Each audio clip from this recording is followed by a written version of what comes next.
Nakita ko sa blood test ko na bumaba talaga ang triglycerides ko. Ang blood test, hindi siya nagsisinungaling. Nung bago po uminom ng Hearty Mix, mataas po ang aking triglycerides.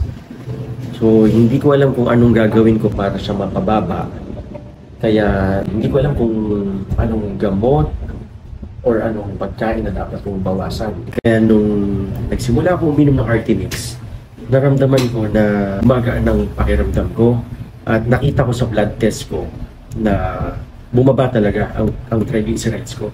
Kaya doon ko nakita na sobrang effective siya para bumaba ang triglycerides. Ang masasabi ko lang po sa mga hesitant pa na ayaw uminom ng Hearty Mix o ayaw itry ang Hearty Mix, subukan nyo kahit 7 days lang.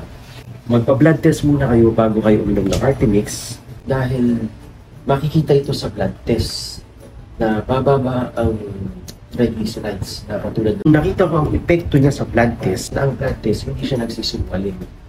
Makikita talaga na malaki ang pinaba ng aking triglycerides. Kaya, mai-recommend ko po ito